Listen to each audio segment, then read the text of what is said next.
सभी को जय भीम नमो बुद्धाय। और आज हम विषय के बहुत ही महत्वपूर्ण सिद्धांत को हम देखने वाले हैं। जैसे कि अभी तक हमने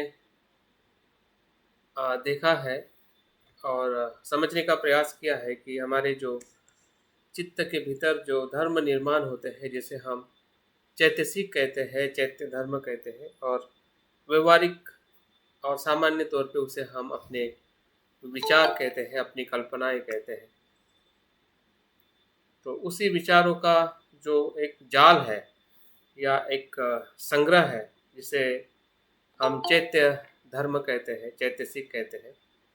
तो चैतसिक का अर्थ हमने देखा था कि जहाँ जहाँ चित्त उत्पन्न होता है वहाँ वहाँ चैतसिक निर्माण होते हैं, और एक समय में चित्त के साथ में वो उत्पन्न होते हैं और लय होते हैं। तो हम देख सकते हैं कि जैसे कि समंदर में जो लहरें उठती है, तो लहर एक ही नहीं होती है, अनेक लहरें उठती है, शांत होती है, फिर से लहरें उठती है, और इस प्रकार से हमने समंदर को बहते हुए देखा है। तो हमारा चित्त भी इसी प्रकार से धर्म के जो तरंग है उसके आधार पे उत्पन्न होके बहते जा रहा है। तो चित्त का स्वतंत्र अस्तित्व नहीं है, हम उसी को चित्त कहते हैं कि जहाँ पे चैतसिक निर्माण होते हैं। क्योंकि चित्त का स्वतंत्र अस्तित्व नहीं है, इसलिए जो अनात्म को देखने का जो हमारा दर्शन है, यहाँ पे कहीं ना कहीं हमें अनुभव होने लगता है कि जिसको बहुत सारे दर्शन में, बहुत सारे अनुभव में ऐसा लगता है कि चित्त ही नित्य है, और चित्त को ही लोग आत्मा कहते हैं या चित्त को ही कर्ता कहते हैं कि वो वही कर्ता है, वही आत्मा है। लेकिन कर्ता और आत्मा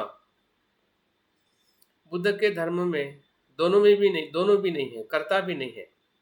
जैसे कि हम कहते हैं कि मैं कर्म कर रहा हूँ, तो उस कर्म के अंदर कर्ता नहीं है। जिस प्रकार से आत्मा में कर्ता के तौर पर उसको देखा जाता है कि आत्मा या मैं कर्म करता है, लेकिन बौद्ध धर्म के कर्म सिद्धांत में मैं नहीं होता है। कर्म इसलिए होता है क्योंकि उसमें कारण परिस्थिति होने के वजह से वो कर्म होता है।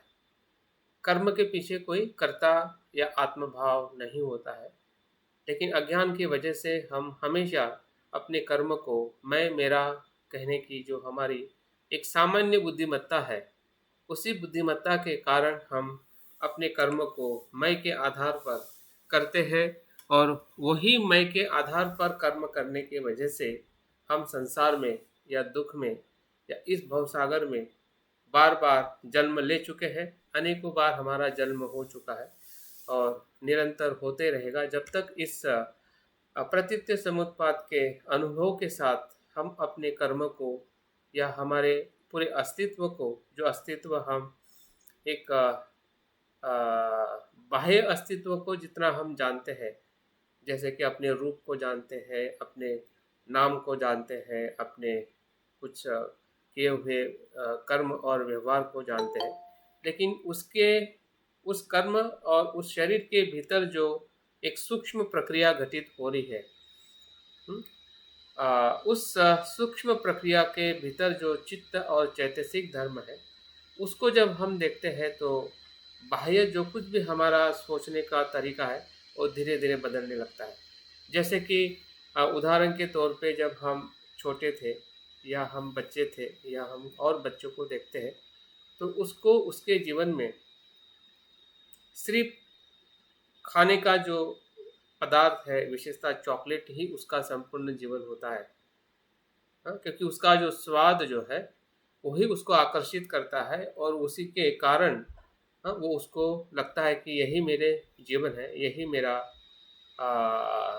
जीने का उद्देश्य है, और उसी के लिए हमेशा उसके तरफ आकर्षित होता है।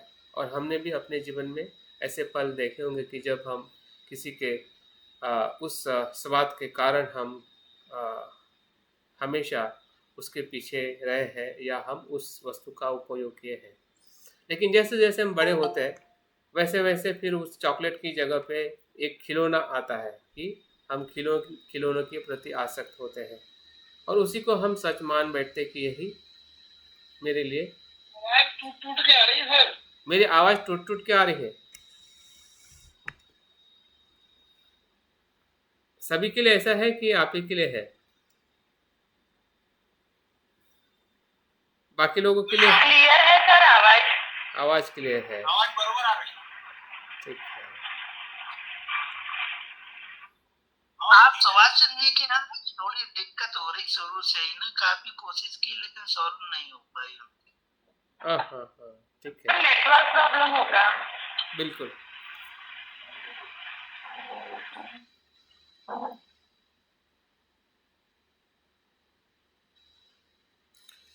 तो सोचने का हमारा जो संसार को देखने का जो हमारा तरीका है कैसे बदलता है और कैसे बदलते हुए हम देख रहे हैं, तो यही हमारी कहीं ना कहीं एक विवेक बुद्धि है या एक प्रज्ञा के तरफ हम धीरे धीरे आगे बढ़ते जाते हैं और खिलौने के खिलौने के प्रति जो हमारी आसक्ति है, फिर आसक्ति हमें एक रूप में निर्माण होती है।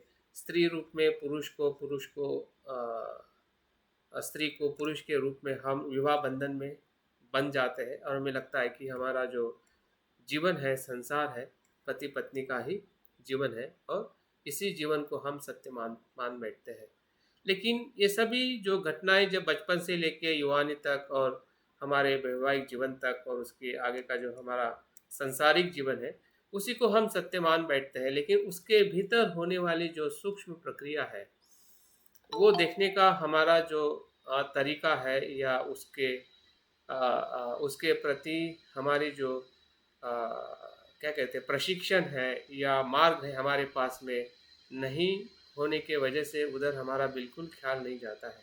लेकिन जैसे हम बुद्ध की शिक्षा के संपर्क में आते हैं या बुद्ध के सिद्धांतों के संपर्क में आते हैं, तब हमें लगता है कि जीवन को और थोड़े भीतरी से देखना बहुत ज़रूरी है और वही प्रज्ञा है जिस प्रज्ञा का हम इस्तेमाल करके अभिधम्म अ, अभिधम्म शिक्षा के आधार पे हम अपने चित्त और चैतसिक को देखने का प्रयास कर रहे हैं। तो आज हम 16वें दिवस में आ चुके हैं और हम आज जो विशेष प्रकार के जो चैत्य धम्म है, जैसे कि हमने पिछले क्लास में हमने 5 सर्वत्रक चैतसिक को देखा था कि वो चैतसिक जो है वो धर्म जो है हर एक चित्त के साथ वो उत्पन्न होते और लय होते हैं।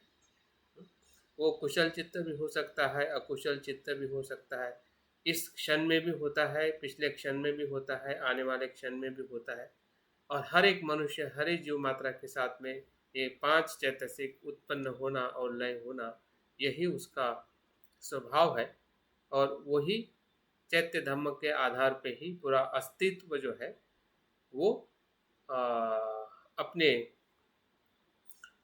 अपने स्वभाव में या संसार में हाँ, अपनी जो अभिव्यक्ति जो है हाँ, वो हमें होते हुए दिखाई देती है कि संसार में जो लोग भी जीवन जी रहे हैं, हम भी जीवन जी रहे हैं, तो उसके पीछे अगर कोई तत्व है या प्रक्रिया है घटित हो रही है, तो यही 5 चैत्य धर्म है जो हमने सर्वत्र या जिसे यूनिवर्सल मेंटल फैक्टर कहा जाता है, जिससे पूरे संसार के मन की घटनाओं का या प्रत्येक क्षण का होने वाला प्रवाह या उसका अस्तित्व क्या है, तो ये 5 चैत्य धर्म है। अभी थोड़ा हम और आगे जाते हैं कि मन में और क्या कौन से धर्म उत्पन्न होते हैं। तो दूसरी जो सूची जो है वो है विनियत चैत्य धर्म। तो विनियत का मतलब यह है कि विशेष प्रकार के चैत्य धर्म, विशेष चैत्य धर्म। तो विशेष शब्द भी इसके साथ में जुड़ा हुआ है कि जब आप कुछ पर्टिकुलर टास्क करते हैं, पर्टिकुलर कार्य करते हैं, पर्टिकुलर कुछ आप सोचते हैं, मन में हो या आपके कृति में हो, हमारे जीवन में हो, तो उस समय विनीत चैत्य धर्म जो है हमारे चित्त में उत्पन्न होते हैं और उसी के आधार पे हमारे विशेष कार्य है जो अभी तक हमने किए हैं, भले वो हमारे पढ़ाई का विशेष कर्म हो जो हमने एक विशेष प्रकार का अभ्यास किया है और बहुत मेहनत की है, या हमारा कोई एग्ज़ाम हो, या हमारे जीवन में जो भी हम निर्णय ले चुके हैं अभी तक, अ, उस सभी निर्णय के अंदर अगर हमारा चित्त और कौन सा धर्म उपयोगी पड़ा होगा या अभी भी पड़ता है, या वो हर एक मनुष्य के कर्म में जो विशेष जो कर्म हमें दिखाई देते हैं, वो कुशल भी हो सकते हैं और अकुशल भी हो सकते हैं, क्योंकि ये चैत्य धर्म दोनों जगह में विराजमान होते हैं, दोनों जगह में इसका अस्तित्व होता है। तो हमने इसको बहुत ही संभाल के इसका इस्तेमाल करना है। हाँ, अगर इसको हम संभाल के इस्तेमाल नहीं करेंगे तो ये अपने स्वभाव और क्लेश के कारण, क्योंकि हमारा स्वभाव कैसे है कि पानी बहते पानी जैसा है, हमारा स्वभाव कैसे है, बहते पानी जैसा है, और हमें बहते पानी के विरुद्ध दिशा में जाना है। हुँ? संसार का स्वभाव कैसे है, बहते पानी की जैसे है, वो तो बहते ही जाएगा। तो ये विनीत चैत्य धर्म भी अगर उसको आप सही तरीके से नहीं समझोगे तो वो अकुशल या संसार के भाव में ही बहते जाएगा और संसार को ही पकड़ने का वो काम करेगा, या संसार के साथ में ही विशेष कर्म करते रहेगा, उससे ज़्यादा वो कुछ नहीं करेगा। लेकिन उसी विनीत चैत्य को हम थोड़ा समझ के देखते हैं, उसका सही उपयोग करते हैं। वो कैसे करते हैं वो भी हम देखेंगे, और कैसे हम नहीं करते हैं वो भी हम देखने वाले हैं। तो वही विनीत चैत्य धर्म जो है वो हमें संसार से मुक्त करने के लिए, हाँ, क्योंकि निर्वाण क्या है या आध्यात्मिक जीवन क्या है, वो संसार के विपरीत जाने वाला प्रवाह है, जिसे हम स्पाइरल पाथ भी कहते हैं।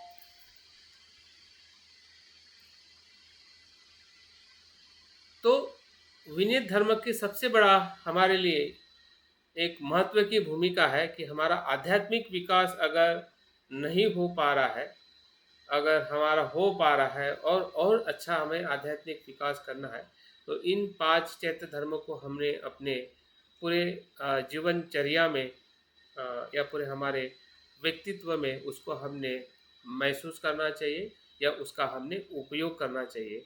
अगर उपयोग नहीं हो रहा है तो उसको समझना चाहिए कि मेरे जीवन में ये चैत्य धर्म उपयोग क्यों नहीं हो रहा है और कैसे उसको हमने विकसित करना चाहिए या उसका हमने उपयोग करना चाहिए। देखते हैं वो कौन से चैत्य धर्म है और कैसे कैसे उसको हमने समझना चाहिए, किस कारणों से एक विनय चैत्य धर्म संसार के तरफ बह जाते हैं, और उसका अगर हम सही इस्तेमाल करते हैं तो वो निर्वाण या विमुक्ति की तरफ लेके जा सकते हैं।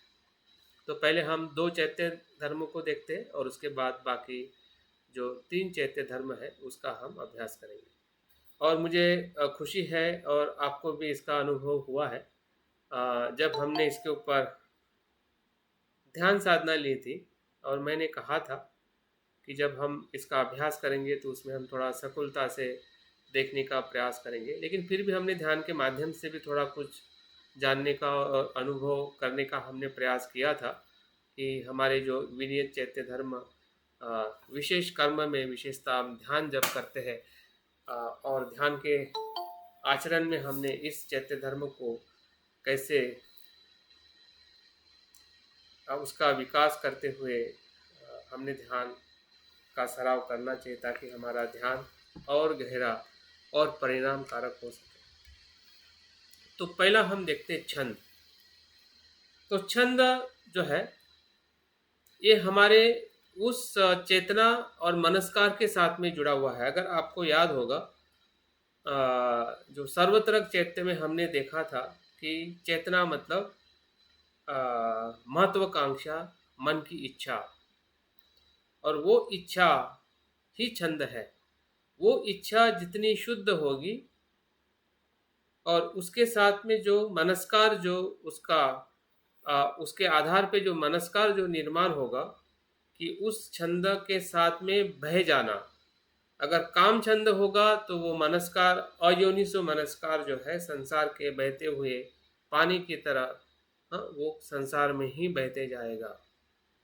अगर वो छंद या जिसे हम इच्छा कहते हैं, हाँ, जो सर्वत्र चैत्य में ही निर्माण होती है, ये हमारे भीतर प्राकृतिक निर्माण होती है, क्योंकि वो हमारा स्वभाव है। हम चैत्य धर्म का अभ्यास इसलिए कर रहे हैं कि ये चैत्य धर्म हमें कहीं बाहर से हमें सीखना नहीं है, बल्कि हमारे हर एक समय में वो चैत्य धर्म निर्माण होते हैं, उसको देखना है। और ऐसा होता ही है।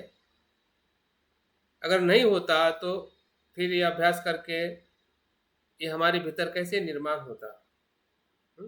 क्योंकि वो हमारे चित्त में उत्पन्न होता है, उसी का ही अभ्यास करके अभिधम्म में, या जो हमारे जो विज्ञान मात्रा का जो ग्रंथ है उसमें इसका वर्गीकरण, इसका विश्लेषण इसलिए किया है कि वो हमारे ही चित्त धर्म में या चित्त में निर्माण होने वाली ये सभी शक्तियाँ हैं। एक मानसिक ऊर्जा है, जिस ऊर्जा को हम सामान्य जो मनुष्य है हम समझ नहीं पाते हैं, हम देख नहीं पाते हैं। जैसे कि हमारे शरीर में जो बैक्टीरियाज होते हैं या संसार के जो मंडल में जो बड़े बड़े या अनंत जो सूर्य और तारे होते हैं, तो देखने के लिए हमें टेलीस्कोप और माइक्रोस्कोप की ज़रूरत पड़ती है।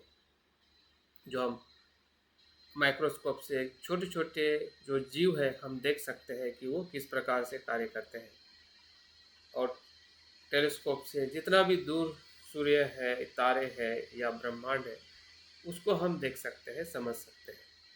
तो वैसे ही ये जो प्रज्ञा से देखने का जो धर्म जो है, जिसे हम अभिधर्म कहते हैं, वो एक प्रकार से टेलीस्कोप है और माइक्रोस्कोप भी है। तो जब हम माइक्रोस्कोप और टेलीस्कोप के माध्यम से जब हम अपने भीतर ही देखेंगे, तो छोटी चीज़ भी जो है, जो अभी हमें छोटी दिखती है, लेकिन जैसे जैसे उसको आप टेलीस्कोप से देखोगे तो बहुत बड़ी दिखाई देगी। और जो बहुत बड़ी चीज़ है, जैसे कि हमारा शरीर बहुत बड़ा दिखाई देता है, 5 फुट 6 इंच का, लेकिन उसको आप माइक्रोस्कोप में देखोगे तो आपको थाउजेंड्स और मिलियंस और बिलियंस सिर्फ सेल्स दिखाई देंगे, और वो सेल्स भी हर एक क्षण में प्रकम्पित हो रहे हैं। वो वाइब्रेशंस दिखाई देंगे, वाइब्रेशंस दिखाई देंगे, तरंग दिखाई देंगे। तो ये देखने का जो तरीका जो है, वही अभिधम्म का अभ्यास करने का उद्देश्य है, नहीं कि सिर्फ हमें शब्द को जान के समझ लेना है कि हाँ मुझे समझ में आया है, लेकिन इस अर्थ से बिल्कुल ना समझिए। एक एक शब्द जो है, और जो उदाहरण फिर से मैं याद दिलाता हूँ कि अभिधम्म पिटक जो है तिल में से तेल निकालने का मार्ग है।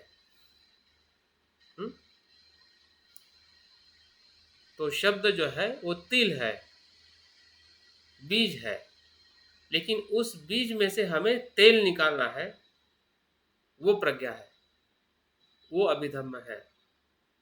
तो छंद को जब हम देखते हैं तो हमारे भीतर जो काम छंद है, जो काम छंद इसलिए उत्पन्न होता है कि जो सर्वत्र चैतसिक में जो चेतना और मनस्कार जो उत्पन्न होता है, जो मनस्कार अगर वो अयोनिसो मनस्कार होगा, उस विषय की इच्छा को प्राप्त करने का, तो वो अयोनिसो मनस्कार जो है वो आपको काम छंद में लेके जाएगा,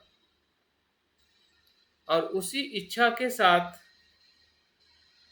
योनिसो मनस्कार उत्पन्न होगा, क्योंकि दोनों मनस्कार जो है या दोनों हमारे उद्देश्य जो है विषय की तरफ झुक जाने का या विषय की तरफ बह जाने का, वो एक ही क्षण में निर्माण होते हैं। एक तो वो कुशल होगा, प्रॉपर होगा, तो वो धम्म छंद बन जाएगा। आप देखिए, अगर वो इनप्रॉपर होगा तो उसी क्षण के अंदर वो छंद जो है वो काम छंद बन जाएगा।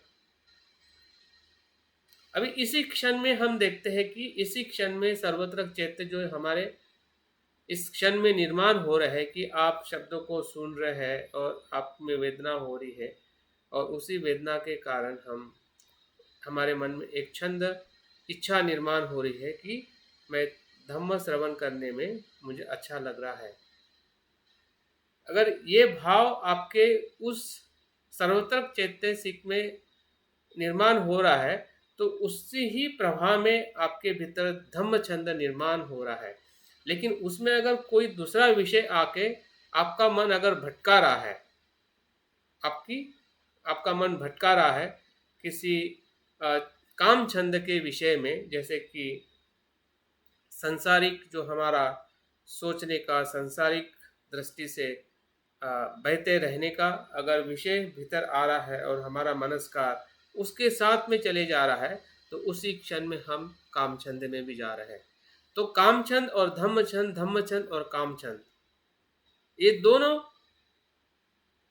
छंद के ही रूप है, इसलिए उसको छंद कहा गया है। हाँ, जैसे हम रुचि कहते हैं, जिसे हम इच्छा कहते हैं। जैसे कि मैंने शुरुआत में उदाहरण दिया था कि जब हम छोटे थे और बच्चे को भी आप देखें कि उसकी इच्छा क्या होती है, उसका छंद क्या होता है, सिर्फ चॉकलेट खाने का छंद होता है, खेलने के साथ, टॉयज के साथ खेलने का छंद होता है। थोड़ा बड़ा बच्चा होता है तो थोड़ा उसको पढ़ाई में छंद होता है, फिर थोड़ा और बड़ा बनता है तो उसका छंद शरीर के आकर्षण में आता है, पढ़ाई में आता है। फिर थोड़ा और हम बड़ा देखते हैं अपने आप को, तो फिर हमारा छंद जो है, और काम छंद के अलग अलग जो पहलू है, खाने का हो या फिर घूमने का हो या आ, आ, विवाह का हो, हाँ, या घर का हो या लग्जरीज लाइफ का हो, तो ये सभी छंद के ही प्रकार है कि जो धीरे धीरे बदलते जाते हैं हमारे जीवन के पूरे परिप्रेक्ष्य में।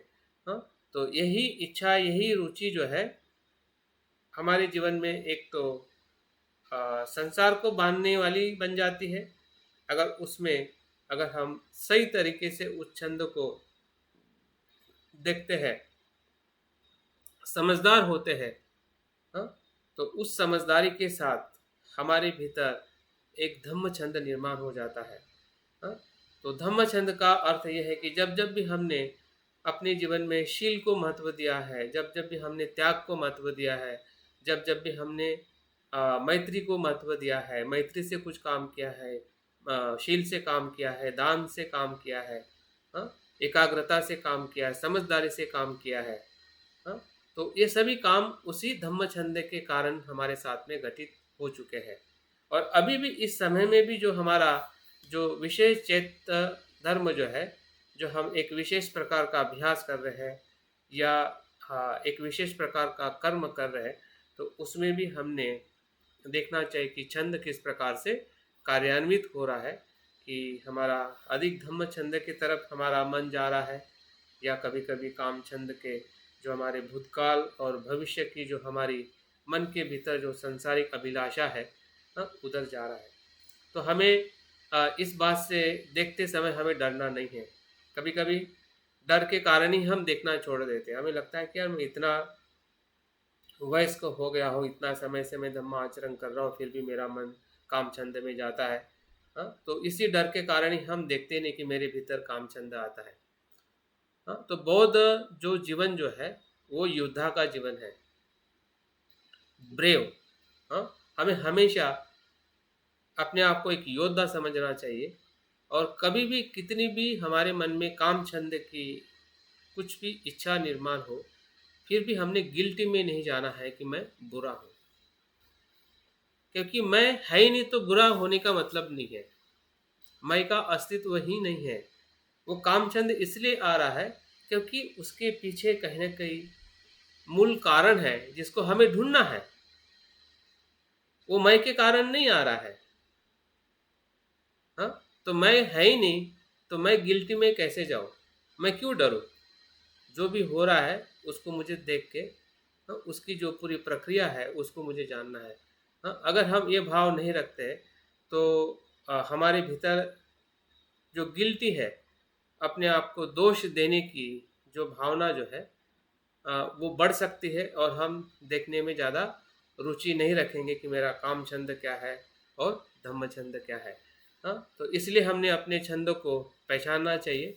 भले किसी भी प्रकार का काम छंद हमें दिखने लगे, फिर वो किसी विषय का हो या स्त्री को पुरुष के रूप का हो या पुरुष को स्त्री के रूप का हो, पत्नी का हो, पुत्र का हो, धन का हो या किसी वस्तु मात्रा का हो, किसी भी प्रकार का कामचंद विषय की आसक्ति हमारे मन में उत्पन्न होना स्वाभाविक है।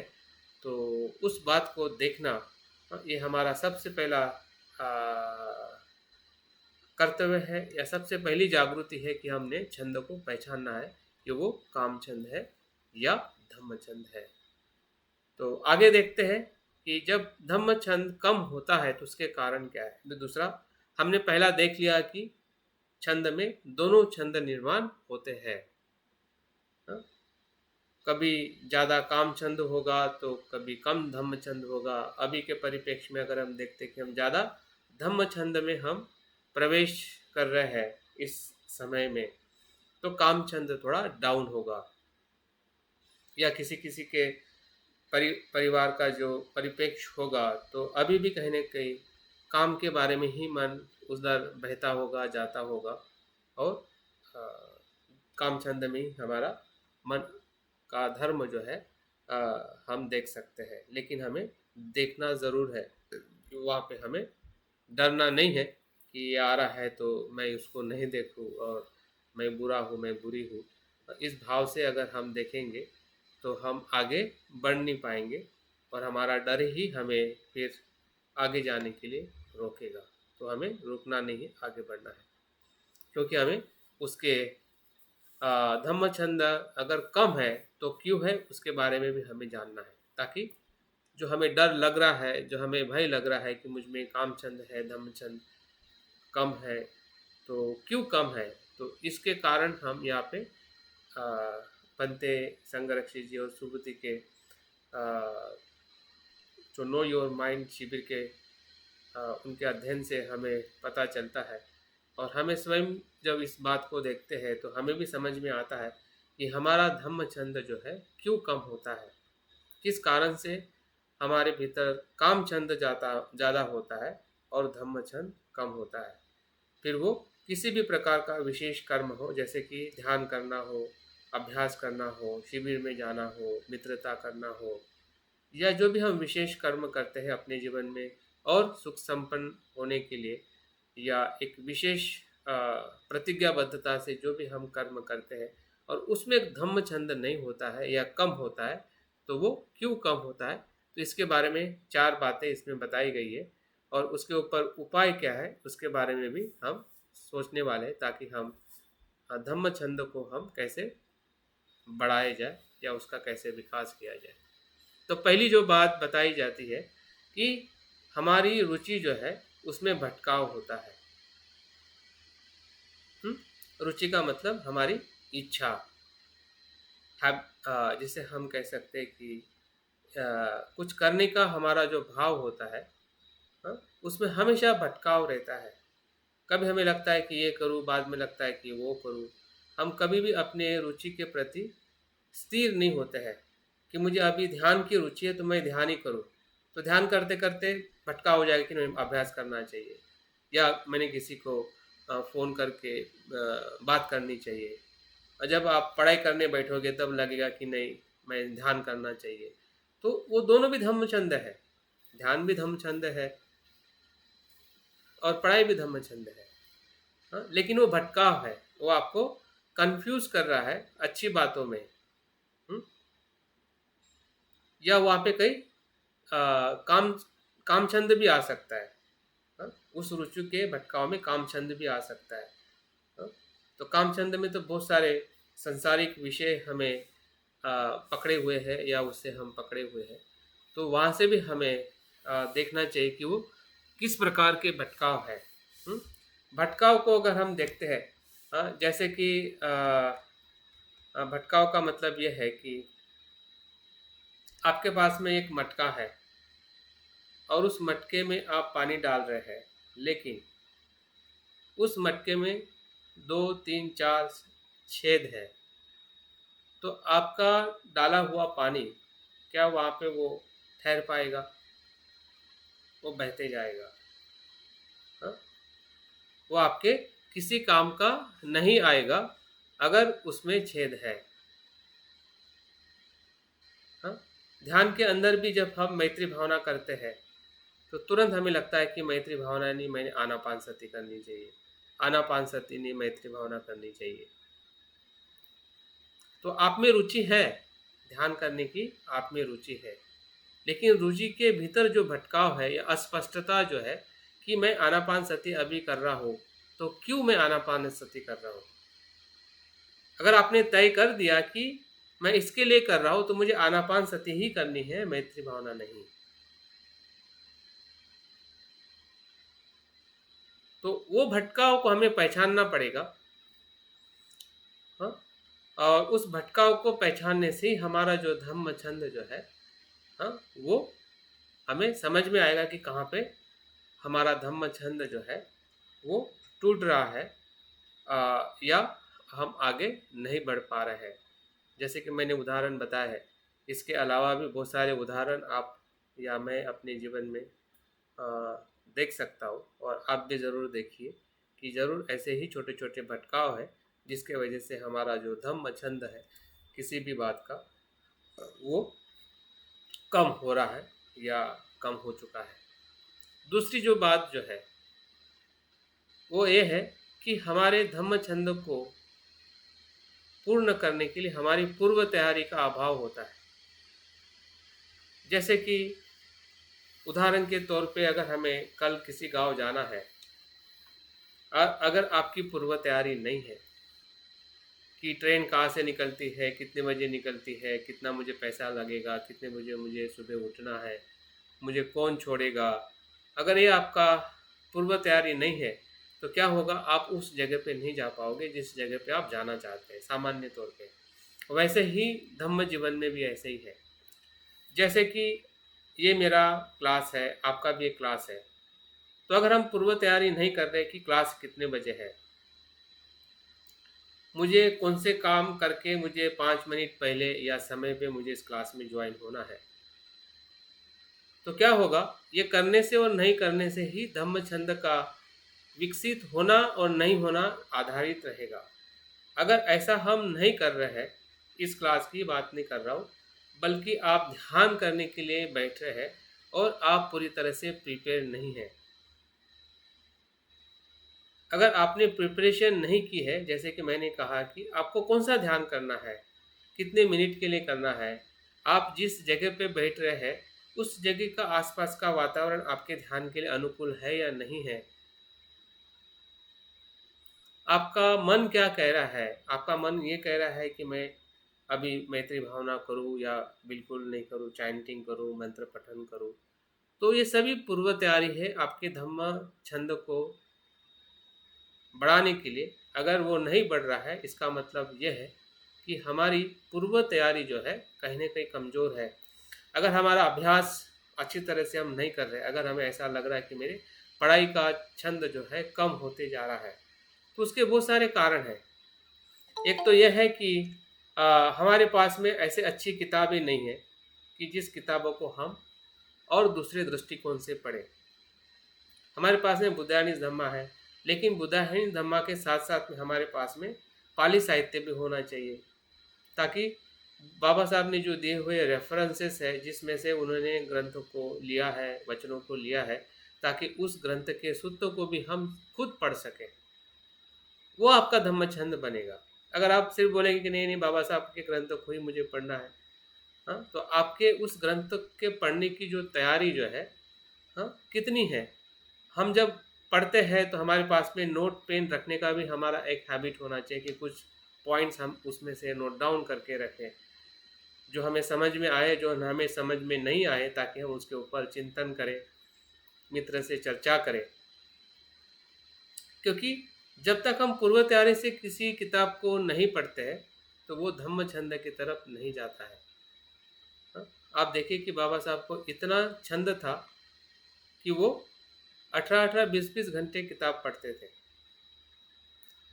और इतना छंद था कि उनका एक क्षण भी वो बिन किताब से वो अलग नहीं रहते थे। भले वो खाते हो, बैठते हो, ड्राइव उनका ऑफिस में जाने तक का समय हो, विधानसभा में हो, जहाँ जहाँ पे भी वो चाहते थे उनके हाथ में किताब होती थी। ऐसे बहुत सारे उदाहरण बाबा साहब के जीवन घटना में दिखाई देते हैं कि जो वो प्रवास करते थे, उस प्रवास के अंदर उनकी वो किताब पूरी तरह से पढ़ डालते थे।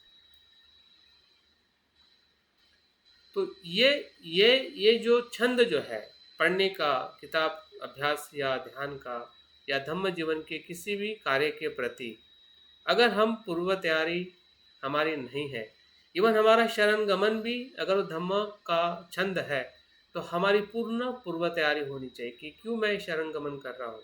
जैसे कि मैंने शुरुआत में कहा कि अगर हमें लगता है कि कठिन है, इसका मतलब क्या है? क्योंकि संसार को हम छोड़ना नहीं चाहते हैं, परिवार को हम जिम्मेदारी देना नहीं चाहते हैं, परिवार की जिम्मेदारी से हम मुक्त नहीं होना चाहते हैं, इसलिए तो हमें कठिन लग रहा है, नहीं तो कहाँ कठिन है। और कठिन भी है, फिर भी वो हमारे जीवन का सर्वोत्तम सुख है। इतना कुछ कठिन था, फिर भी हमने परिवार बनाया, बच्चों को पाला पोसा, घर बनाया। क्या ये सरल था? आप सोचिए, जब हमारे पास में कुछ भी नहीं था, जब मैं खुद देखता हूँ कि मेरे पास में कुछ भी नहीं था और मेरे पास में अभी है, तो क्या कितना कठिन रहा होगा कि सब मुझे बनाने के लिए, सब कुछ प्राप्त करने के लिए, फिर भी मैंने किया। तो अभी मुझे आध्यात्मिक जीवन में जो कुछ करना है और उसके अगर पूर्व तैयारी मेरे पास में नहीं है, हाँ, तो मैं अपने शरण गमन को या आध्यात्मिक सुख को मैं कैसे प्राप्त कर सकता हूँ? हाँ, क्योंकि आध्यात्मिक सुख धम्म छंद पे आधारित है। अगर पूर्व तैयारी हमारी किसी भी तरह से हम आगे जाना चाहते हैं, फिर हमारा शरण गमन हो, हमारा जीएफआर हो, या जीएफआर के बाद का भी जो निरंतर चलने वाली हमारी जो प्रक्रिया जो हो, तो हर जगह पे पूर्व तैयारी का अभाव जो है वही हमें धम्म छंद को कम करता है। तो अगर पूर्व तैयारी नहीं है तो आप देखोगे कि हमारे भीतर जो है धम्म छंद कम होते जाता है, और उसको हमने पहचानना चाहिए। छोटी छोटी बातों में जब हम किसी भी धम्म कार्य को करना चाहते हैं, धम्म अभ्यास करना चाहते हैं, तो हमारी पूर्व तैयारी कितनी है, जिसके प्रति हम बहुत ही डिसिप्लिन और प्रामाणिक रहते हैं, और उस प्रकार से उस धम्म छंद के भीतर हम जा सकते हैं। अन्यथा धम्म छंद हमारे भीतर ज़्यादा अधिक उत्पन्न नहीं होगा। तीसरा जो कारण जो है, कार्य के प्रति हमारी अस्पष्टता है। जो भी हम कार्य करना चाह रहे हैं विशेष प्रकार का, फिर वो दान हो, शील हो, या किसी भी प्रकार का ध्यान साधना हो, अभ्यास हो, या हमारी मित्रता हो, तो हम पूरी तरह से स्पष्ट नहीं। इवन बुद्ध के शरण जाने में भी हम इतने स्पष्ट नहीं कि बुद्ध की शरण में क्यों जाता हूँ। हम शरण चले जाते हैं और लगता है कि शरण चले गए। हमारे जीवन का जो शरण गमन है, या जितने भी कर्म हम सुबह से उठ के शाम तक क्यों करते हैं और कैसे करते हैं, इसमें भी जब हमें अस्पष्टता रहती है, उसके प्रति अगर हम सजग नहीं हो रहे हैं दिन ब दिन, तो हमारा धम्म छंद जो पहले था, कभी कभी हमारा प्रश्न भी आता है कि पहले मैं बहुत ध्यान करता था, मुझे बहुत रुचि आती थी, हाँ, मिलने में, ये करने में, वो करने में। बहुत सारे लोगों के ऐसे प्रश्न आ सकते हैं, होंगे भी, और हमें लगता है कि अभी बहुत वो नहीं है, ऐसे अनुभव नहीं आ रहे हैं। तो उसका कारण कोई बाह्य परिस्थिति नहीं है, बल्कि हमारी ही अस्पष्टता है। उस समय हम इतने स्पष्ट थे कि वो स्पष्टता से वो हमें अनुभव आता था, फिर वो ध्यान का हो, या शरण गमन का हो, या मित्रता का हो। लेकिन धीरे धीरे हम अपने बाकी भटकाव के कारण, या हमारी प्रॉपर तैयारी हमने उसके लिए नहीं रखी, इसलिए हमारी जो स्पष्टता जो थी अपने कर्म के प्रति या हमारे जो भी अच्छे गुणों के प्रति, हम अस्पष्ट तो होते गए और उसको कैसे बढ़ाया जाए वो भी हम भूलते गए। हुँ? तो इसलिए हमारा धम्म छंद जो है, जो पहले था और अभी नहीं है, या अभी भी हमारा धम्म छंद अगर नहीं बढ़ पा रहा है, तो उसको हमने देखना चाहिए कि जो मैं कार्य कर रहा हूँ, क्या मैं उसको जानता हूँ कि मैं क्यों कर रहा हूँ, और कैसे कर रहा हूँ। हुँ? अगर इसका अवलोकन नहीं करते हैं या नहीं समझ में आता है, तो समझ जाइए कि हमारा धम्म छंद कहीं न कहीं कम होते जा रहा है। और चौथी और महत्वपूर्ण बात जो है, वो है कि हमारा मन जो है सामान्य शक्ति में ही बंधा रहना चाहता है। हुँ? हमारा मन जो है सामान्य शक्ति में ही बंधा रहना चाहता है। सामान्य शक्ति मतलब जैसे कि काम छंद और सांसारिक बातों में ही शक्ति का हम इस्तेमाल करना चाहते हैं।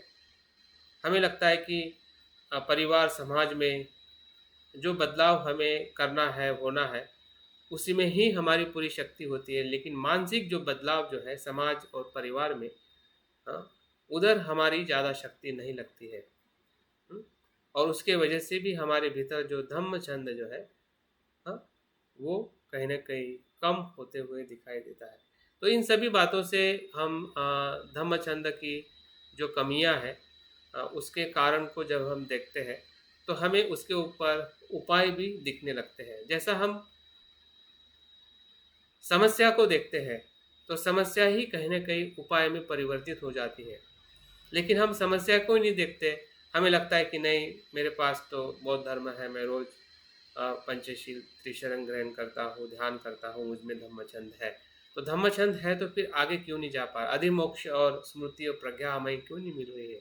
इसका मतलब यह है कि कहीं न कहीं धम्मचंद में दरार है, या धम्मचंद का जो फ़ोर्स है, वो कहीं न कहीं अस्पष्ट है, या पूरी तरह से उसको हम विकसित नहीं कर पा रहे हैं, या उसको पूरी तरह से उपयोग में नहीं ला पा रहे, और इसलिए आगे के हमारे सभी जो चैत्य धर्म जो है, जो हमें और आगे लेके जाते हैं, वो उसका विकास नहीं हो पाता है।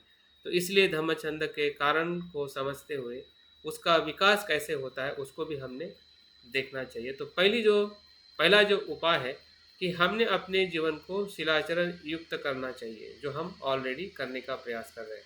लेकिन मैं और एक बात यहाँ पे बताना चाहता हूँ कि हम सभी शील का पालन कर रहे हैं, लेकिन शील के पालन को हमने फिर से गहराई में देखना चाहिए कि क्या वो शिलाचरण सामाजिक स्तर पे है या नैसर्गिक स्तर पे है। अगर वो शिलाचरण सामाजिक स्तर पे हम कर रहे हैं, तो कहीं न कहीं उसमें काम चंद ही होगा, क्योंकि वहाँ पे हमारी अपेक्षा है, वहाँ पे हमें सिर्फ़ सामाजिक भूमिका के तौर पे हम आगे अपने आप को लाना चाहते हैं, इसलिए हम शील का पालन कर रहे हैं। तो ऐसा शील का पालन होगा, तो निश्चित ही है वो हमारे लिए धम्म छंद नहीं, वो काम छंद ही रहेगा। हाँ, लेकिन जब हम अपने नैसर्गिक स्वभाव के कारण हम शील का पालन करते हैं, और अपने दोषों की हम पाप देशना करते हैं, जो हम कुशल और अकुशल चैत्य धर्म में देखेंगे कि शील का पालन मतलब एक प्रकार से अपनी जो अकुशलता जो है, अपने जो दोष है, हाँ, उस दोषों को स्वीकार करना ही शिलाचरण है। जब हम अपने दोषों के साथ शिलाचरण को करते हैं, हाँ, तब जाके हमारा शील जो है शुद्ध शुद्ध होने लगता है, और वही शुद्ध शिलाचरण ही धम्म छंदों को और शुद्ध करता है या विकसित करता है। तो पाप देशना और शिलाचरण ये एक सिक्के के दो पहलू हैं। जब मैं कहता हूँ या आम सभी कहते हैं कि मैं शील का पालन कर रहा हूँ, तो शील के पालन पालन के साथ हम जो भी गलतियाँ करते हैं काया वाचा मन से, तो उसका हमें अंदाज होता है, हम उससे प्रमाणिक होते हैं, और उसके प्रति हम सजग होके शील को और शुद्ध करने का जब हम प्रयास करते हैं, तो समझ जाइए कि वहाँ पे धम्म छंद जो है और गहराई में हमारे भीतर विकसित होने लगता है, जो हमारे लिए बहुत ही अच्छा एक उपाय होता है। और वही जो शीलाचरण जो है, शील का जो चित्त जो है, वो ध्यान में हमें आगे मदद करता है। जब हम ध्यान में बैठते हैं तो कम से कम अगर कम काम छंद आ रहा है, अगर कम से कम निवरण आ रहे हैं, इसका मतलब यह है कि हमारे भीतर धम्म छंद पूरी तरह से विकसित हो चुका है। क्योंकि वहाँ पे काम छंद नहीं है। अगर काम छंद है, इसका मतलब हमारा शील का जीवन भी कहीं ना कहीं उस वस्तु से वशीभूत है जो हमें काम छंद को ही निर्माण करता है, भले हम शील का आचरण कर रहे हैं।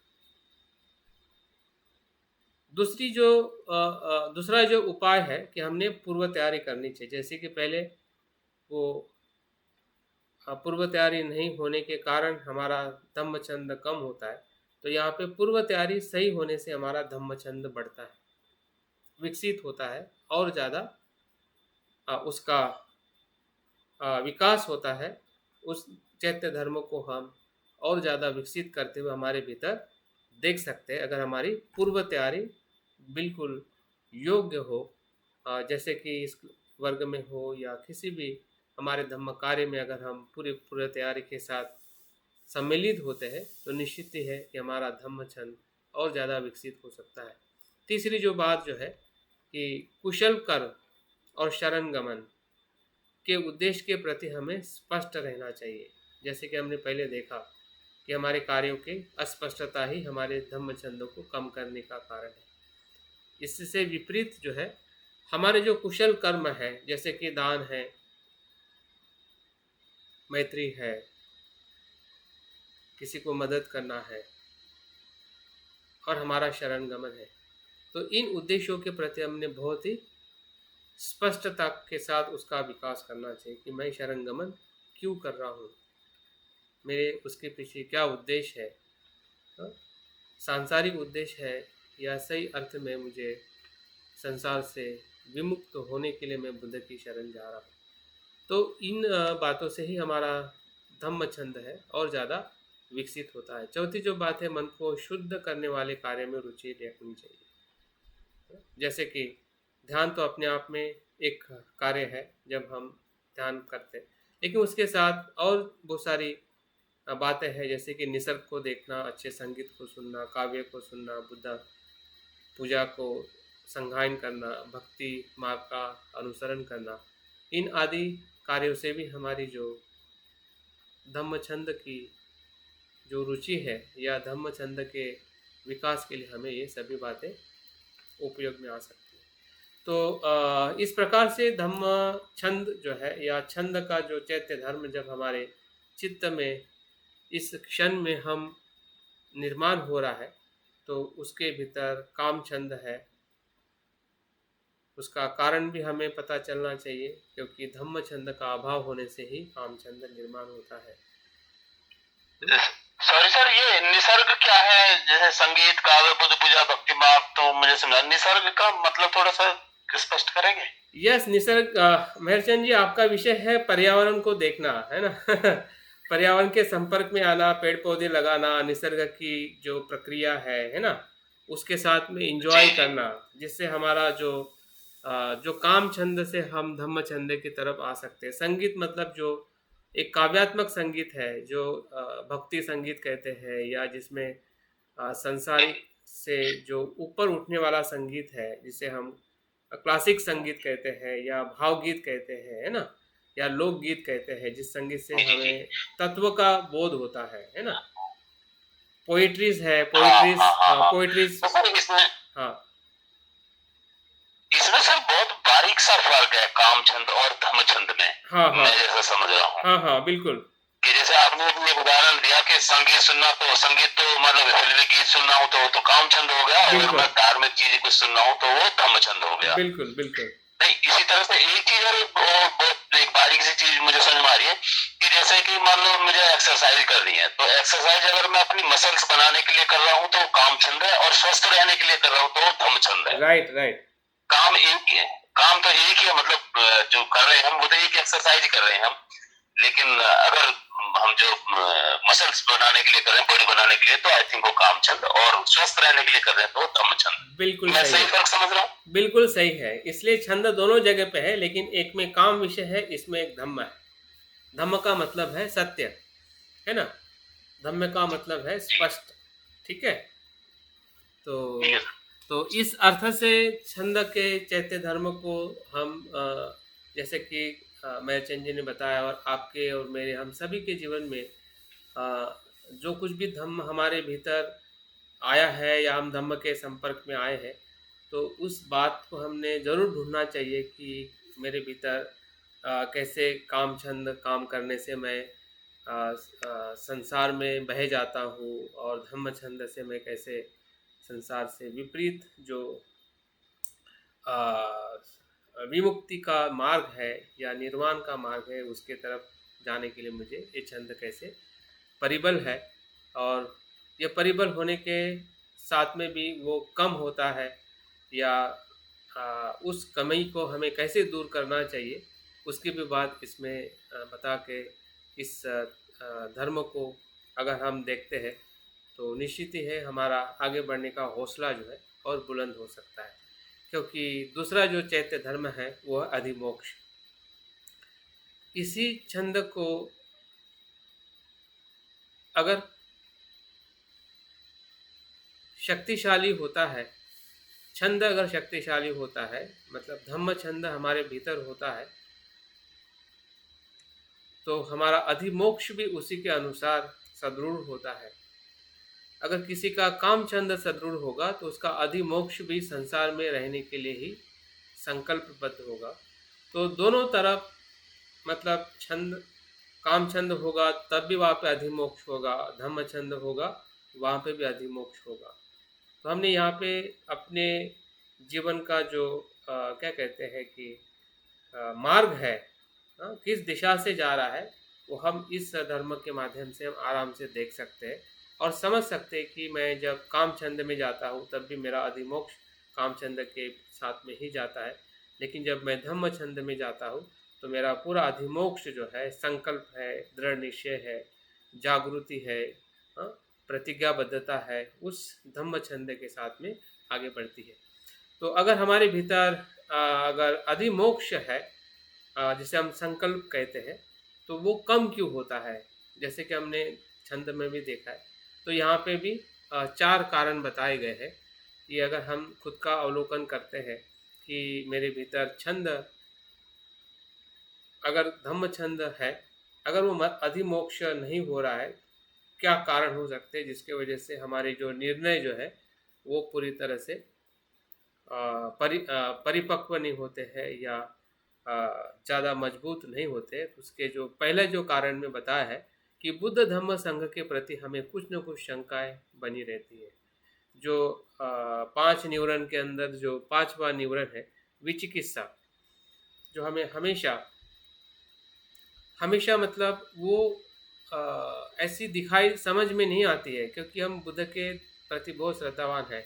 हमें लगता है कि बुद्ध के प्रति मेरी श्रद्धा है, तो वहाँ पे शंका नहीं, ऐसा लगता है सामान्य तौर पे। लेकिन जब हम भीतर से देखते हैं कि क्या सही में बुद्ध ने बुद्धत्व प्राप्त किया होगा, सही में मैं भी बुद्धत्व प्राप्त कर सकता हूँ, हाँ, ये जब हम आंतरिक रूप में जब हम कुछ ढूंढते हैं और उसको जानने की कोशिश करते हैं, तब लगता है कि नहीं, मैं तो बुद्ध नहीं बन सकता हूँ।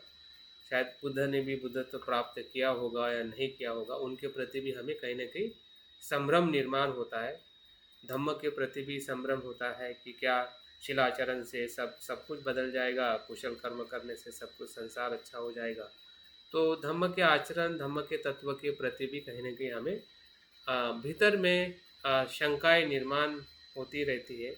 वो स्वाभाविक है, लेकिन जानना बहुत ज़रूरी है कि हाँ, जब मेरा अधिमोक्ष कम होता है तो कहीं ना कहीं बुद्ध के प्रति मेरी जो देखने की जो प्रवृत्ति जो है वो कहीं ना कहीं अस्पष्ट रहती है। जैसे कि जब हम बुद्धं शरणं गच्छामि कहते हैं, तो हम सिद्धार्थ बुद्ध को उनके बुद्धत्व होने को जानते हैं कि उन्होंने बुद्धत्व प्राप्त किया है, इसलिए हम बुद्ध को शरण जाते हैं। लेकिन उसी समय उसका अर्थ यह भी होता है कि मैं अपने बुद्ध होने की क्षमता को भी शरण जाता हूँ कि मुझे बुद्ध होना है। वो बुद्धं शरण गच्छामि का एहसास जब हमें नहीं होता है, इसका मतलब बुद्ध के प्रति तो हम स्पष्ट है कि उन्होंने बुद्धत्व प्राप्त किया, he is great and I request to Buddha.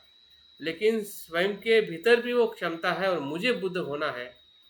हाँ, अगर मैं बुद्ध बनूंगा या बुद्ध होने के लिए सोचूंगा तो मेरे परिवार का क्या होगा, इसका क्या होगा, उसका क्या होगा, कैसे संभव होगा, मेरा समय तो इतना ऐसा चला गया है, मेरे पास तो ये नहीं है, वो नहीं है।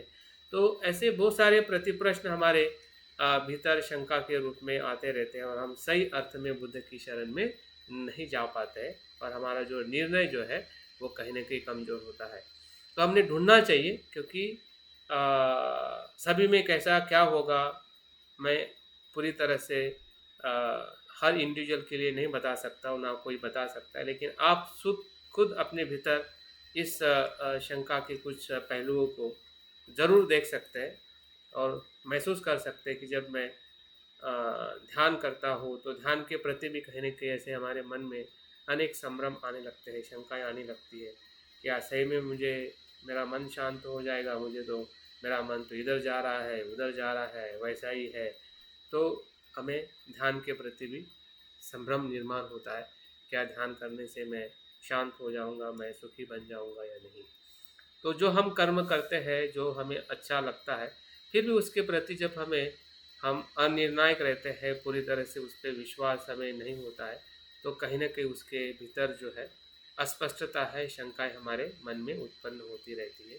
तो ये कहीं ना कहीं अधिमोक्ष कम होने का कारण हमने ढूंढना चाहिए। दूसरी जो बात, जैसे कि मैंने अभी बताया कि इसमें विभिन्न ध्यान और साधना के प्रति भी संदेह होता है। जैसे कि मैंने अभी जस्ट बताया कि बहुत सारी ध्यान साधनाएं हमें सिखाई जाती है, सीखते हैं, पढ़ने को आती है।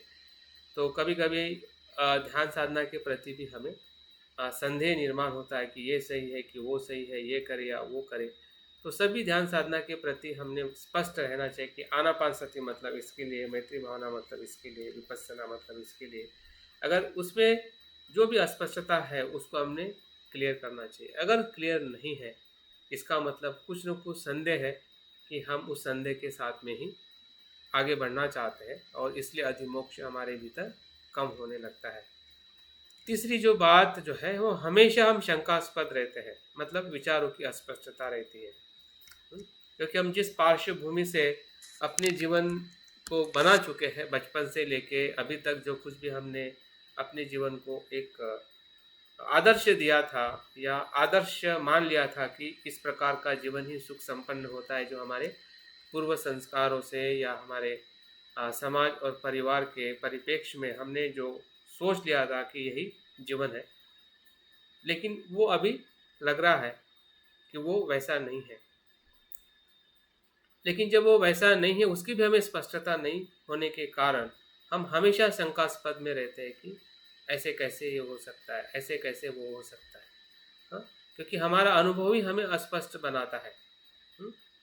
जब हम बुद्ध के मार्ग पे आते हैं तो हमें लगता है कि संसार का मार्ग का क्या होगा, संसार का क्या होगा। हाँ, अगर हम सभी ये बन जाएंगे तो वो क्या होगा। हाँ, तो हम हमेशा हमारा स्वभाव ही शंकास्पद बन जाता है, क्योंकि कहीं न कहीं हमारे जीवन की जो विचारों की जो अस्पष्टता जो है, या ऐसा कह सकते हैं कि भीतर चलने वाला जो द्वंद्व जो है संसार में रहने का और संसार से मुक्त होने का, इस द्वंद्व के कारण हमेशा हम शंकास्पद में ही रहते हैं। ऐसा भी हमारा स्वभाव या एक कारण हो सकता है, तो उसको भी हमने देखना चाहिए कि क्या ऐसा मेरा स्वभाव है। अगर नहीं है तो भी हमें देखना है, अगर है तब भी देखना है कि इसके कारण भी मेरा अधिमोक्ष जो है वो सफलता की तरफ नहीं जा पा रहा। चौथी और जो महत्वपूर्ण बात जो है, जब हम अधिमोक्ष नहीं करते हैं या संकल्प नहीं करते, इसका मतलब जैसे कि मैंने पहले ही इसमें भी कहा है कि बुद्ध को जब हम शरण जाते हैं तो बुद्ध के प्रति हमें विश्वास होता है कि बुद्ध ने बुद्धत्व प्राप्त किया, जिसे हम सिद्धार्थ बुद्ध कहते हैं। लेकिन स्वयं के क्षमता के प्रति ही संदेह निर्माण होता है कि उन्होंने किया लेकिन मैं नहीं कर सकता हूँ, जिसे आत्मविश्वास की कमी जिसे कहते हैं। वो कमी हो सकता है कि महिलाओं में महिला होने के नाते या महिला जाति के वजह से उनको ऐसा फील होता है, हाँ, और उनको लगता है कि मुझ में वो क्षमता नहीं है। तो एक नैसर्गिक कारण हो सकता है, लेकिन वो वास्तविक कारण नहीं है। लेकिन हम मान बैठते हैं कि मैं स्त्री हूँ, या फिर मैं इस जाति का भी बहुत प्रभाव हमारे चित्त पे हो चुका है। हमें लगता है कि हम इस जाति से हैं, तो अ, हमारे भीतर वो क्षमता नहीं, ऐसा भी हमें लगता है। या हम जिस परिप्रेक्ष्य से आए हैं, हमारी पढ़ाई हो सकती है या हमारी कुछ बातें हो सकती है, उसके वजह से भी हमें अपने आप पे ही संदेह निर्माण होता है, और जिसके वजह से हमारा अधिमोक्ष जो है, संकल्प जो है, उसमें काफ़ी कुछ कमी आ सकती है या आई है, और उसी के वजह से हमारा जो आध्यात्मिक विकास जो है, आगे नहीं बढ़ पा रहा है। तो उसको भी हमने देखना चाहिए कि क्या ऐसा कुछ मेरे भीतर है, तो उसको हमने पहचान के उसके ऊपर क्या कार्य है या उसका उपाय क्या है, उस पे हमने कार्य करना चाहिए। तो उसके ऊपर उपाय 4 प्रकार के बताए गए हैं कि सबसे पहले अगर किसी भी प्रकार से हमारा अधिमोक्ष अगर कम हो रहा है या हुआ है, ऐसा अगर हमें दिखाई देता है, तो उसके ऊपर उपाय भी हमारे पास में ही है। हुँ? तो उपाय क्या है कि हमने चिंतन और अध्ययन का बढ़ाव करना चाहिए, उसको बढ़ाना चाहिए। इसका मतलब यह है कि हमने बुद्ध धम्म संघ के प्रति और स्पष्टता से अभ्यास करना चाहिए। ध्यान साधना के प्रति हमने अध्ययन करना चाहिए, जैसे कि थेरवाद परंपरा में 40 प्रकार के विपश्यना ध्यान, समझ ध्यान है, विपश्यना ध्यान है, महायान के ध्यान है, वज्रयान के ध्यान है, मंत्रयान के ध्यान है। तो सभी ध्यानों के प्रति हमने जानने का प्रयास करना चाहिए। भले उसमें से आपको जो हमें जो उचित लगता है उतना ही ध्यान करें, लेकिन उसकी जानकारी हमारे पास में स्पष्टता से हमने रखनी चाहिए, ताकि ऐसा ना हो कि हम आनापानसति करने बैठे जाए और लगे कि नहीं विपश्यना कितनी अच्छी होगी, विपश्यना इस ध्यान से अच्छी होगी। हाँ, इसका मतलब यह है कि आनापानसति में भी हम सफल नहीं हो पाएंगे। तो इसलिए अध्ययन करने से हमारी ये सभी जो शंकाएं हैं या विचारों की जो अस्पष्टता जो है, वो धीरे धीरे कम हो सकती है, और हमारा संकल्प अधिमोक्ष जो है वो काफ़ी अच्छा हो सकता है। परिणाम कारक हमने ध्यान सराव करना चाहिए, जैसे कि वही कि आपके उद्देश्य और आपकी मानसिकता और आपकी पूर्व तैयारी के साथ हमने ध्यान करना चाहिए। हमने देखना चाहिए कि मैं ध्यान कर रहा हूँ तो क्या परिणाम क्या मिल रहा है। जैसे कि द्वेष है और मैं मैत्री भावना कर रहा हूँ, तो क्या द्वेष के ऊपर मेरे में कार्य हो रहा है जब मैं बात करता हूँ या जब मैं व्यवहार करता हूँ, तो क्या कम होते हुए दिखाई दे रहा है। अगर नहीं दिखाई दे रहा है, इसका मतलब यह है कि हम परिणाम कारक ध्यान नहीं कर पा रहे हैं। तो परिणाम कारक ध्यान हमें करना चाहिए, थोड़ा करिए, अच्छी तरह से करिए, और उसको परिणाम को महसूस करें। हाँ, आपके ध्यान के भीतर क्या निवरण आ रहा है, किस प्रकार से आपके ध्यान में आप अनुभव ले रहे हैं, हर एक बात को गहराई से देखें।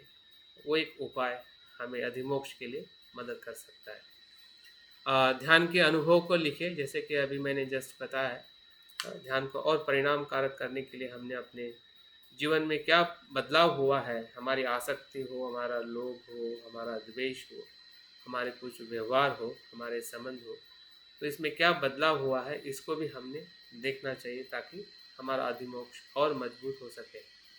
और चौथी और महत्वपूर्ण बात है कि जो चौथे प्रकार का जो कारण है जिसके वजह से हम हमेशा अधिमोक्ष में कमज़ोर रहते हैं, कि मैं बुद्ध नहीं बन सकता हूँ, लेकिन उपाय यही है कि मैं बुद्ध बन सकता हूँ।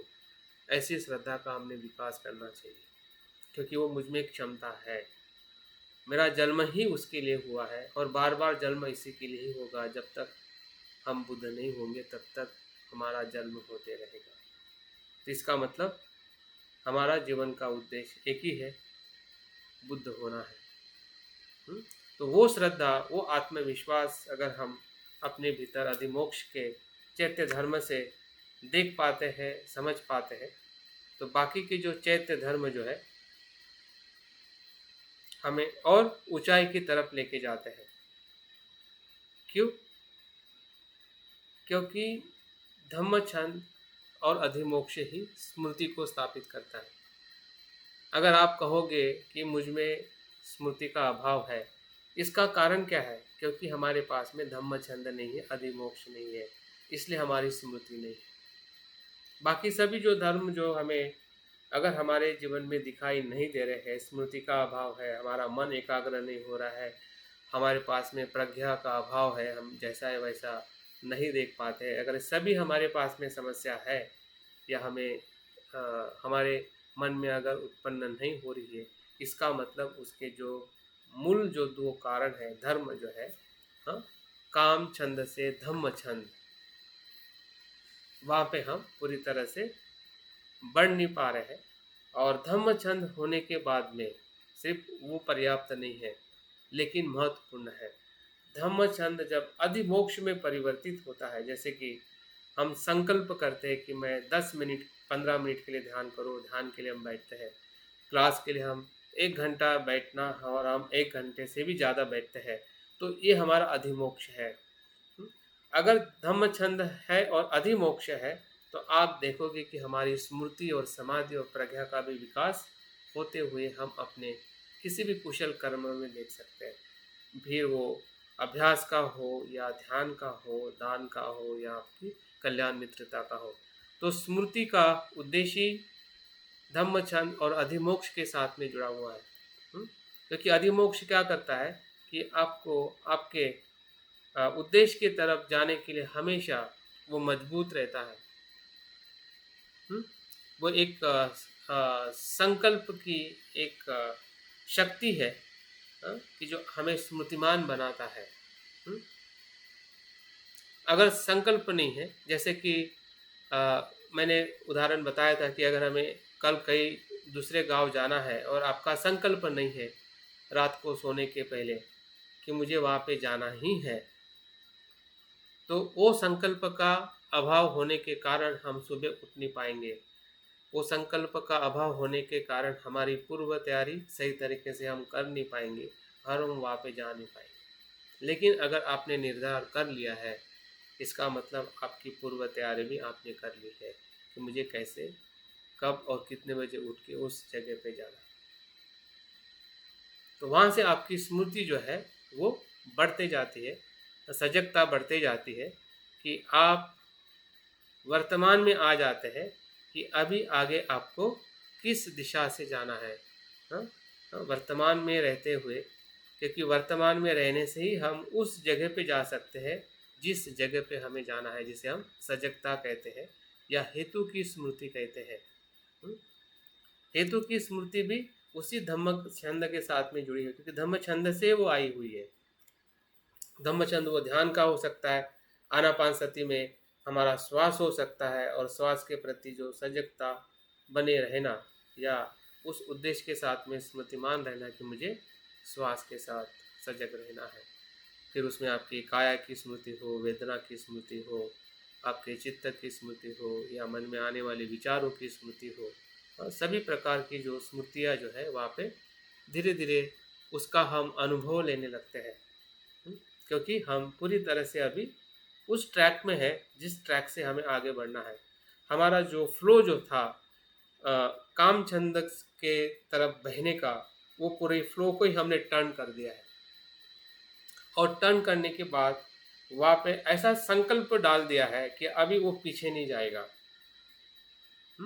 जब तक स्मृति वहाँ पे विराजमान हो जाती है तो वो पीछे नहीं जाएगा। अगर जाएगा अभी तो हमें पता चल जाएगा कि कहीं न कहीं हमारा धम्म छंद में कुछ तो भी कारण आ गया है, और फिर से आप उस पर उपाय करते हैं तो फिर से वो धम्म छंद अधिमोक्ष में परिवर्तित होके हमारी स्मृति को और ज़्यादा क्या करेगा, वो प्रभावित करेगा। अगर नहीं कर पा रहा है तो इसका मतलब फिर से उस कारणों को हमें ढूंढना पड़ेगा, और कारण क्या है कि हमारे में पर्याप्त धम्म छंद और अधिमोक्ष का अभाव ही कारण है। अगर हम स्मृतिमान नहीं हो रहे हैं तो, अगर इस क्षण में अगर हम स्मृतिमान नहीं है और है, दोनों भी हो सकता है, क्योंकि ये चैत्य धर्म दोनों कर्म में आते हैं, दोनों प्रकार के चित्त में आते हैं। अगर है, इसका मतलब हमारे में धम्म छंद और अधिमोक्ष का प्रमाण है। अगर हम स्मृतिमान नहीं है इस क्षण में, इसका मतलब हमारे भीतर धम्म छंद और अधिमोक्ष का अभाव है। हमारी शक्ति जो है अन्य बातों में नष्ट हो जाती है। स्मृति का कम होने का मतलब यह है कि हमारी शक्ति जो है अन्य बातों में नष्ट हो जाती है। हम अर्थहीन जीवन जी रहे हैं, हमारे पास में जीवन का कोई उद्देश्य नहीं है, इसलिए हमारी जो स्मृति जो है वो कम होने लगती है। हम निरर्थक वाचा में हम ज़्यादा हमारे शक्ति का इस्तेमाल करते हैं। हमारी जो संवेदनशील स्वभाव के कारण कोई भी कार्य समग्रता से हम नहीं कर सकते। यहाँ पे संवेदनशीलता का मतलब यह है कि हम छोटी छोटी बातों में संवेदनशील होते हैं, छोटी छोटी बातों में हम विचलित होते हैं और हम पूरी समग्रता से उस विषय को या उस उद्देश्य को करने में हम समग्र नहीं होते हैं। संवेदनशील होना दूसरे अर्थ में कुशल है, लेकिन यहाँ पे हमारी अगर स्मृति कम हो रही है, जैसे कि हम बैठे हैं और शरीर में कुछ आपको जलन हो रही है, कुछ खुजली हो रही है, या कुछ आपके मन में ऐसा विचार आ गया और संवेदनशील हो गए कि उसने ऐसा नहीं कहना चाहिए था, मैंने ऐसा नहीं कहना चाहिए था, और उसी बातों में भटक जाते हैं, तो वो हमारी संवेदनशीलता है उस विषय को लेके या शरीर में जो कुछ भी घटित हो रहा है, और हम पूरे समग्रता से उसको नहीं देखना चाहते हैं कि जो भी हो रहा है वो कहीं ना कहीं किन कारणों से हो रहा है और वो चले जाने वाला है, अनित्य है। समग्रता से देखने का मतलब ये है कि जो उत्पन्न होता है वो चले जा रहा है या जाता है, इस भाव को कहते हैं समग्रता। लेकिन हम एक ही देखते कि वो आ रहा है, आया है, बस उसी को हम पकड़ के बैठते कि वो आया है और अभी भी है, लेकिन वो उसी दूसरे क्षण में जा भी रहा है, जाने का भी प्रवास उसका दूसरे क्षण में शुरू हो जाता है। उस समग्रता से जब हम वेदना को, संवेदना को नहीं देखते, तो हमारी स्मृति जो है एक तो भूतकाल में चली जाती है या भविष्य में चली जाती है, हम वर्तमान में रह ही नहीं पाते। तो इसको भी हमने अपने स्मृति के अभाव में क्या कारण है उसको हमने देखना चाहिए, और उसका उपाय जो है वो यही है कि हमने उद्देश्य के प्रति स्पष्ट रहना चाहिए। जो भी हम ध्यान का उद्देश्य, अलग अलग ध्यान के अलग अलग उद्देश्य है, हम जो अभ्यास कर रहे हैं उसका उद्देश्य है, हर एक कर्म का हमारा उद्देश्य है। अगर उद्देश्य के साथ अगर हम कर्म करते हैं तो हमारी स्मृति और बेहतरीन होती है। मन के विचलित करने वाले कार्य को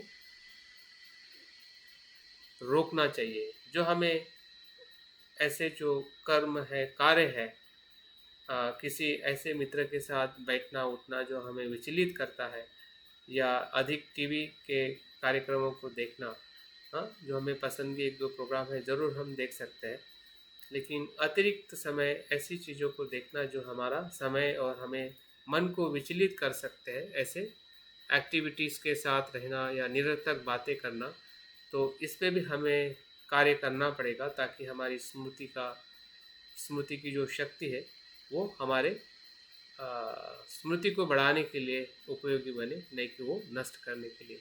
और चिंतन हमने नियमित करना चाहिए और मौन का आचरण करना चाहिए। तो ये सभी उपाय है, जिस उपाय को अगर हम देखते हैं कि हमारी स्मृति अगर कम हो रही है, अगर स्मृति का अभाव हमें किसी भी कर्म में या किसी भी कार्य में हमें दिखाई दे रहा है, तो सबसे पहले हमने अपने छंद को पहचानना चाहिए कि क्या वो काम छंद है या धम्म छंद। क्योंकि न्यूरन में भी हमें सबसे बड़ा तो न्यूरन जो है वो काम छंद से ही निर्माण होता है, क्योंकि काम छंद के न्यूरन ही फिर द्वेष में परिवर्तित हो जाते हैं, चिंता भय में परिवर्तित हो जाते हैं, आलस में परिवर्तित हो जाते हैं और शंका को शंका में परिवर्तित हो जाते हैं। उसका जो बादल जो है इतना इतना बड़ा हो जाता है, अलग अलग काले काले अलग अलग रंगों का, कि हमें पता ही नहीं चलता है कि वही काम छंद है जिसके वजह से सब कुछ जो अन्य न्यूरन जो है हमारे ध्यान में उत्पन्न हो जाते हैं।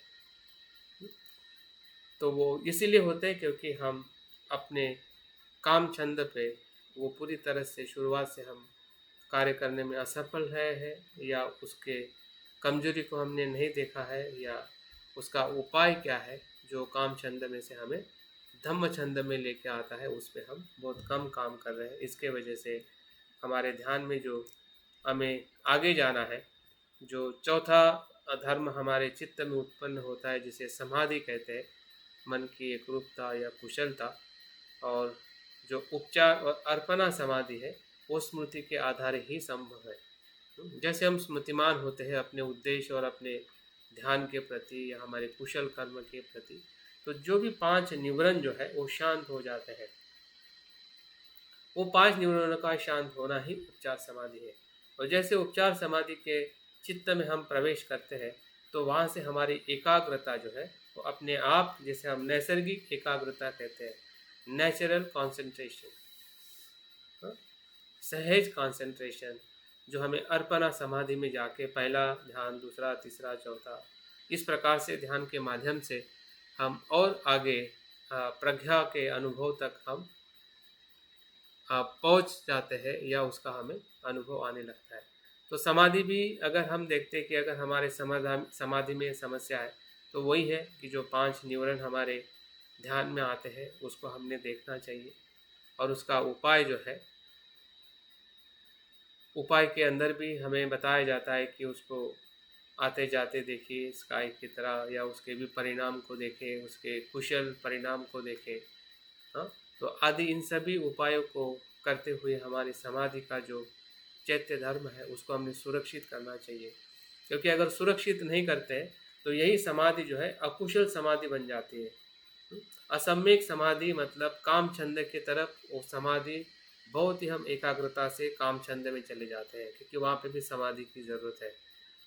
अगर आप संसार में किसी विषय के साथ कुछ उपभोग करना चाहते हैं या उसका आनंद लेना चाहते हैं, वहाँ पे भी समाधि होती है, वहाँ पे भी एकाग्रता होती है।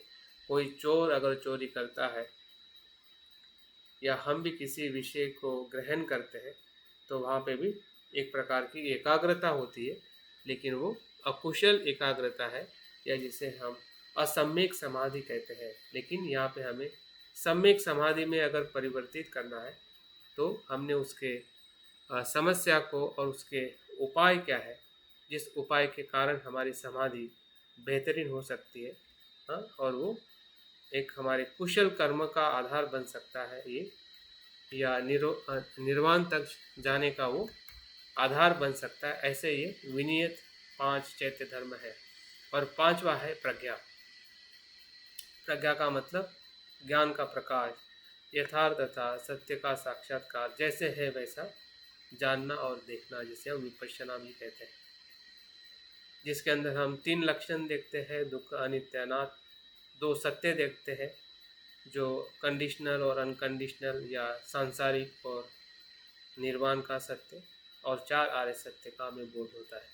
तो ये तीनों चीज़ें एक दूसरे के साथ में जुड़ी हुई है। जैसे हमें 3 लक्षण का बोध होता है तो वैसे ही हम संसार से विमुक्त होने के अनुभव में आने लगते हैं।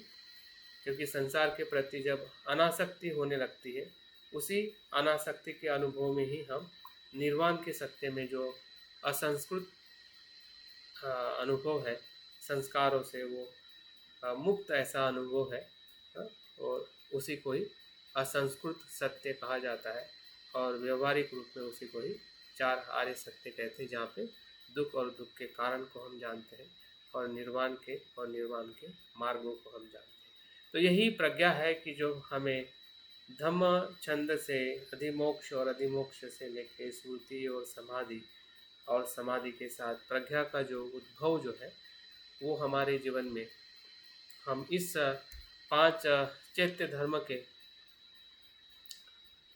धर्म के माध्यम से हम देख सकते हैं। जो भी हमारे भीतर आध्यात्मिक विकास अभी तक हुआ है और आपको लग रहा है कि मेरे भीतर जो प्रज्ञा का कुछ विकास मैं देख पा रहा हूँ, तो पूरा विश्वास रखें कि इसी चैत्य धर्म से हुआ है। बाकी जो कुछ भी हमारा अध्ययन रहा होगा, जिसने भी आपको मदद की है और आपने ली है आपके पूरे आपके धम्म के संग से, तो वो मदद कहाँ पे ली, कैसे आपको मदद हुई, तो वो यही जगह है, यही चित्त धर्म है जहाँ से कुछ न कुछ हमारे भीतर उत्पन्न हुआ और हमने कुछ समझा और कुछ हमने प्रयास किया है। तो ये जानने का अर्थ ये है कि हमारा जो आध्यात्मिक विकास अभी तक हो रहा है या हम उस मार्ग पे है, तो उसके भीतर क्या किस जगह पे प्रक्रिया घटित हो रही है, जिसे हम स्मृति कहते हैं, जिसे हम समाधि कहते हैं। तो समाधि कोई ध्यान नहीं है, समाधि तो हमारा धर्म है। प्रज्ञा कोई ऐसी चीज़ नहीं है कि हमें बाहर से प्राप्त होगी, प्रज्ञा तो मेरा धर्म है। तो सभी मेरे चित्त के भीतर ही वो निर्माण हो रहे हैं। अभी मुझे जानना है और उसका और ज़्यादा विकास करना है। अगर कहीं पे वो कमज़ोर है तो उस कारण को देखना है और उसके उपाय को ढूंढना है, ताकि मैं आध्यात्मिक जीवन में और बेहतरीन आगे जा सकूं। मेरे संसार से विपरीत जो मेरा प्रवास है, जो मुझे सुख और निर्वाण की तरफ ले जाता है, वो यही चैतन्य धर्म है। तो मुझे लगता है कि ये प्रवास शब्दों का प्रवास है जो मैंने आपको बताया है। ये संज्ञाएँ है, ये संज्ञा की अनुभूति है, लेकिन इसमें से जो तेल निकाल के देखना है ये आपको स्वयं ही देखना है। ठीक है, मुझे भी भीतर जाके देखना है, मुझे खुद को ही देखना है कि धम्म छंद क्या है और प्रज्ञा क्या है। तो मैं उम्मीद करता हूँ कि आप भी इसी प्रवास को भीतर से अनुभव करें और जो कुछ भी हमने किया है कर रहे हैं उसका परीक्षण इसी 5 चैत्य धर्म के माध्यम से करिए, ताकि हम अपने बुद्ध होने की जो अनुभूति है, क्षमता है, वो इसी 5 चैत्य धर्म में छुपी हुई है। और इसलिए कहते हैं कि बुद्ध, हर व्यक्ति बुद्ध हो सकता है, क्योंकि ये चैत्य धर्म हर एक मनुष्य में विराजमान है। हमें सिर्फ देखने का, समझने का प्रयास करना है, जो हमें इस कोर्स के माध्यम से हम समझने का प्रयास कर रहे हैं। तो बहुत बहुत धन्यवाद आज के इस क्लास में बने रहने के लिए। साधुवाद। मैं अपनी बात यहाँ पे पूर्ण करता हूँ। जय भीम, नमो बुद्धाय। बहुत अच्छा सर, एकदम एक्सलेंट टॉक रहा और ये वाकई इतने बढ़िया टूल्स दिए। अपनी पूरी बेसिक मतलब चीजें हैं, जैसे 5 निवरण हैं, वैसे ही ये पांचों के धर्मों के अलग अलग और उसके साथ में सॉल्यूशन भी प्रोवाइड कराए। रियली अगर हम गंभीर होते हैं और इन्हें अपनाते हैं तो बाकी हम अपना लक्ष्य प्राप्त से और कर सकते हैं। बिल्कुल। तो बहुत पुण्यानुमोदन सर, बहुत बहुत थैंक यू उदय। जय भीम, नमो बुद्धाय सर। बराबर है सर, मुझे भी अपना सोल्यूशन मिल गया देखने को मिला सुनते सुनते। गुड, हाँ, देखने को भी मिला, बिल्कुल सही है। सुनते सुनते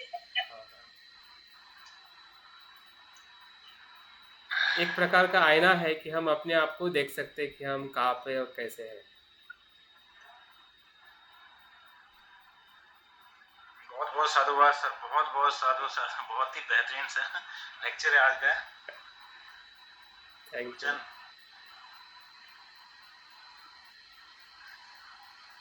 ये ध्यान में भी ले सकते हैं अगले शनिवार। सर आवाज बहुत ब्रेक हो के आ रही थी